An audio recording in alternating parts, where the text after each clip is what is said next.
is true. No.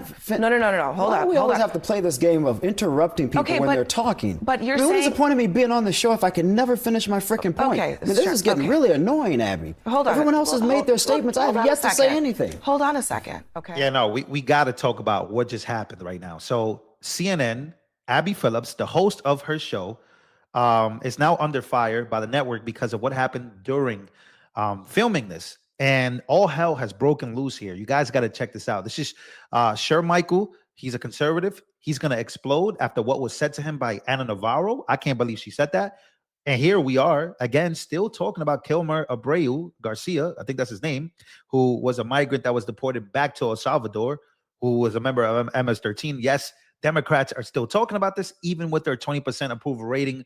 And this is why Abby Phillips and this whole show, it's just crazy, ladies and gentlemen. Let's check this out. Get ready, guys. Buckle up. This gets crazy. It's like a race war just broke out. The question is, has the government presented evidence in court that Abrego Garcia is a member of MS-13? And my response, and the answer is no, that has not happened in court.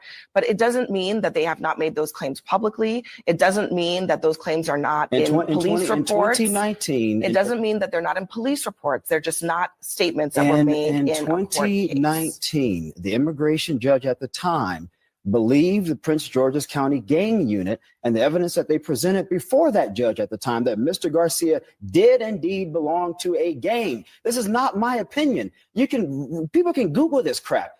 They can Google this. CBS reported on this. If the judge believed it in 2019, is it now all of a sudden not true? The judge granted him a withholding of removal. No, I acknowledge that fact. Which is a different issue. Hold on. But the point remains that a judge found the evidence to be credible that Mr. Garcia did indeed belong to a gang. So now all of a sudden we're just not going to believe judges? The judge we can't have it both ways. I don't want to go too far down this rabbit hole, but my only point is that the government has not presented beyond the police report. They have not actually presented the evidence to prove that he belonged to this gang. So police reports not considered evidence before a court of law? Police do report, judges not consider police reports?